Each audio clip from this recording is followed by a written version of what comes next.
모세는 하나님과 그렇게 독대하는 그 자리가 얼마나 황홀하고 좋았겠어요. 그런데 돌이켜야만 했어요. 왜? 그 백성들에게 내려가려고. 이게 지도자의 모습이에요.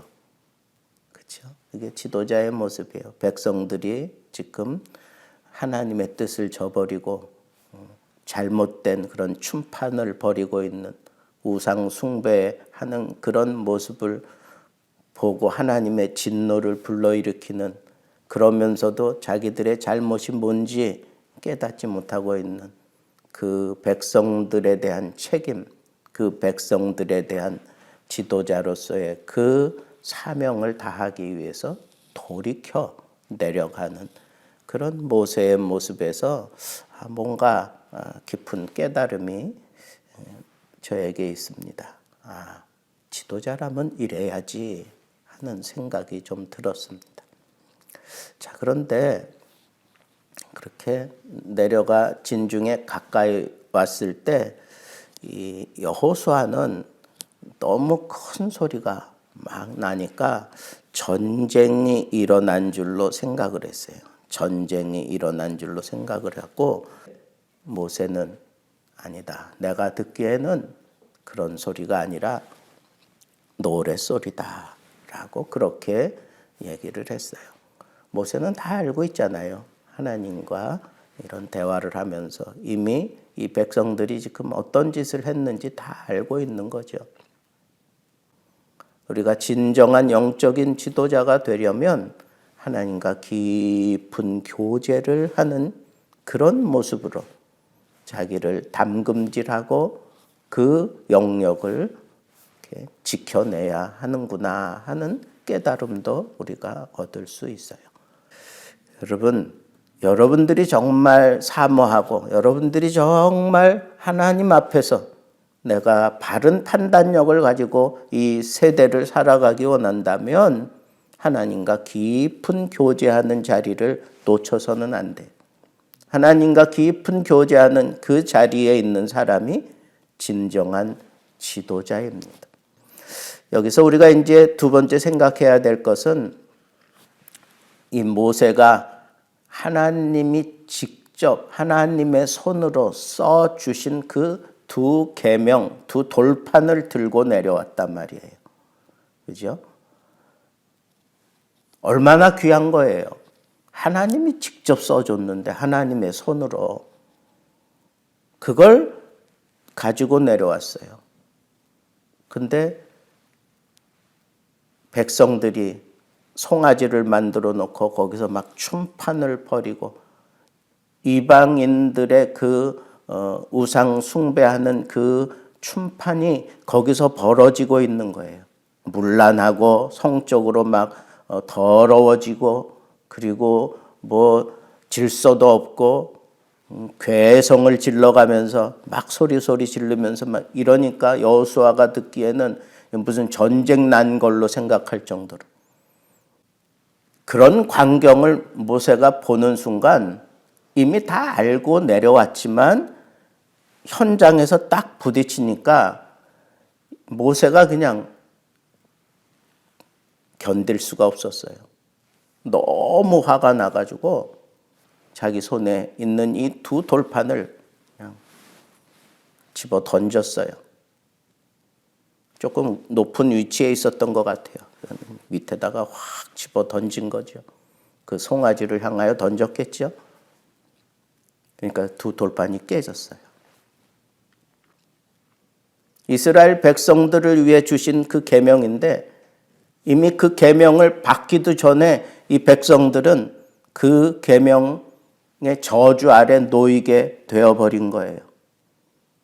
내 앞에 다른 신을 만들지 말라 하는 제1계명에 걸리는 거예요. 그 다음 계명은 뭐 들어볼 필요도 없는 거예요. 그러니 이 계명대로라면 이미 이 백성들은 다 죽어야 되는 거예요. 하나님 앞에 다 죽어야 되는 거예요. 이 계명을 이대로 백성들에게 선포할 수가 없는 거예요. 이대로 선포하면 다 죽어야 되는데.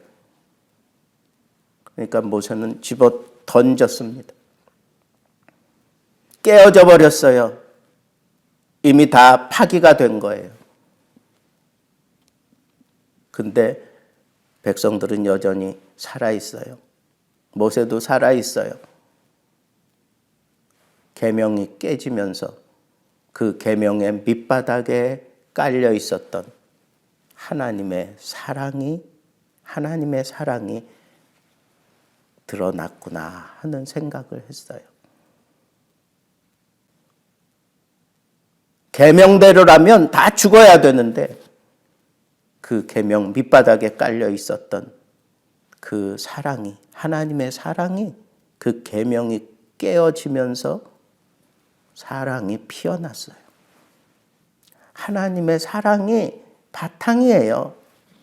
하나님의 사랑으로 그 계명이 세워진 거예요. 하나님의 사랑이 없이 계명이 세워졌다면 인간은 모두 다 죽어야만 돼요. 또 실제로 죽었어요, 영적으로. 죄와 허물로 죽었던 너희를 살리셨도다. 계명대로는 다 죽어요. 그런데 사랑으로 살려내는 거예요. 사랑으로 살려내는 거예요. 모세의 마음은 이 계명대로는 너희들 다 죽을 수밖에 없다. 이 계명을 내가 너희들 앞에 어떻게 선언하겠느냐. 그러면서 깨부신 것 아닌가. 이제 새롭게 해야 된다는, 하나님이 너희들을 용납하셨으니까, 하나님의 사랑으로 너희들을 용납하셨으니까 이제 너희들 새로워져야 된다 하는 그런 차원에서 이 계명을 깨부시고, 그리고 그 속에 담겨있던 하나님의 사랑을 모세는 드러내고 싶었던 겁니다. 예수 그리스도께서 자기 몸을 다 깨부시고 자기 몸을 다 드리고 나서야 그 사랑이 완성되어졌던 것처럼, 여러분, 우리가 이 계명을 앞세울 때 밑바닥에 사랑이 없이는 계명을 얘기하지 마세요. 내가 저 사람에 대해서 계명을 적용하려면 그 사람에 대한 사랑이 깔려 있지 않을 때에는 계명을 얘기하지 마세요. 아무리 발버둥 치며 기도하고 이건 분명히 하나님의 말씀이 맞아요. 이렇게 하면 다 되는 거예요. 그래서 나는 그걸 붙잡고 막 씨름하고 있는데 더 기승을 부리는 거예요. 아무리 애를 쓰고 해도 안 되는 거예요. 근데 평소에 그 사람에 대한 안 좋은 소리를 많이 들었기 때문에 막 쓰러져가지고 넘어가는 그 사람을 향해서 기도하고 있는데, 붙잡고 기도하고 있는데 아무리 애를 써도 안 돼요. 말씀을 가지고 분명히 내가 얘기하는데, 기도하는데 안 되는 거예요. 그러다가 한순간 하나님이 내 마음을 보여주시더라고. 그리고 그 자매의 형편을 깨닫게 해주시더라고. 얼마나 힘들고 어려운 시절들을 보냈을까? 얼마나 괴로워했을까? 얼마나 힘든 세월을 보냈을까? 그때 하나님이 내 가슴을 건드리며 눈물을 막 쏟아내시더라고.